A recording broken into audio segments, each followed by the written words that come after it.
Elhamdulillah, salatu wassalamu ala rasulillah. Allahu I lartësuar ka thënë: Allahu latifun bi ibadi. Allahu është latif me robët e tij. El-Latif është një nga emrat e bukur të Allahut të lartësuar. Dhe dietarët I kanë dhënë dy kuptime këtij emri. Kuptimi I parë, Allahu I lartësuar I di të gjitha të fshehtat. I njeh të gjitha imtësitë. Ai e di gjithçka që njerëzit fshehin në gjokset e tyre. I di të gjitha çështjet sa do të hollësishme qofshin ato. Nuk ka gjë, nuk ka imtësirë në trupin e njeriut. Nuk ka diçka që njeriu e fsheh në zemër. Nuk ka çështje të hollësishme. Nuk ka gjëra të imta vetëm se I di Allahu I lartësuar. Të gjitha I di.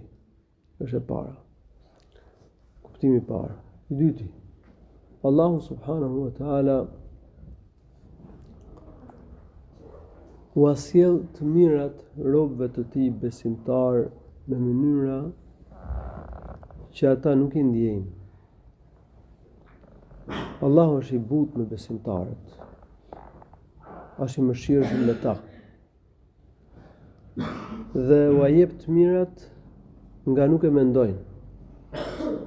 U largon të këqijat me mënyra të hollësishme që ata nuk I dinë, nuk I kuptojnë, nuk ua dinë përfundimin. Kështu Allahu subhanahu wa taala ja bën mbar robët që të udhëzohet, të njohë të vërtetën. Allahu subhanahu wa taala ja sjell robët rrezikun, robët mirë, me mënyra që ati nuk I shkojnë mendje. Ja lehtëson ati rrezikun. Allahu subhanahu wa taala mund ta sprovoj besimtarin. Por sprovat do të jenë në të mirën e tij.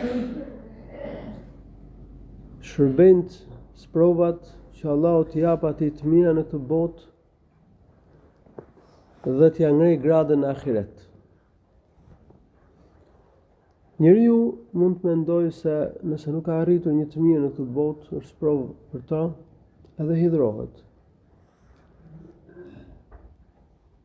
Nëse I bie një sprovë, I bie një e keqe, mendon se është keq për ta dhe hidhrohet. Por përfundimet I di Allahu I lartësuar. Ai di edhe ne nuk dim, siç ka thënë në Kur'an, Wallahu ya'lamu wa antum la ta'lamun. Allahu di dhe ju nuk dini. Zgjedhja e Allahut për robën besimtar është më e mirë se ajo që robi do të zgjidhte për veten e tij. Kështu Allahu subhanahu wa taala kërkon që dëshiron që robit t'i jap një grad, t'i jap një mirësi, t'i jap një shpërblim. Edhe në këtë botë t'i jap diçka që është më e mirë se ajo e mirë që robi ka menduar. Mund të jetë diçka që robi mendon se është në të mirën e tij, pa ajo është në dëm të tij. Dhe Allahu do që ai të mos dëmtohet.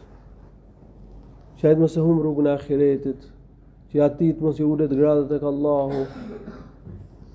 Po dhe që të mos vujë, se ka njerëz që u vjen diçka e mirë në këtë botë dhe vuajnë me ta.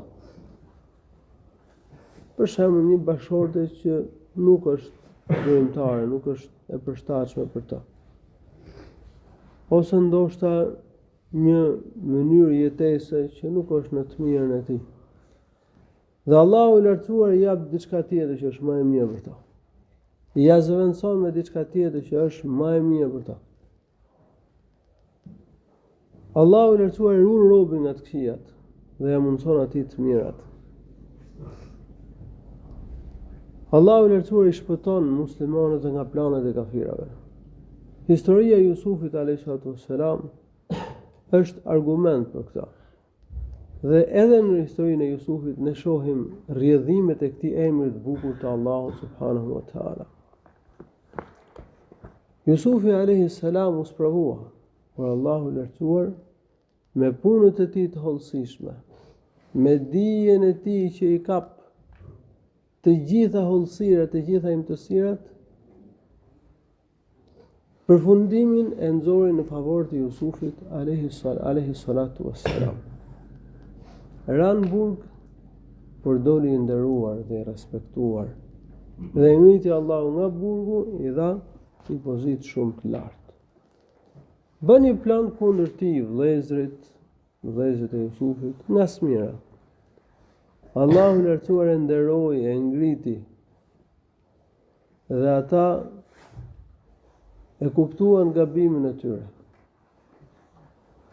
Dhe e kuptuan se Allahu e kishte ngritur, e kishte parapëlqyer.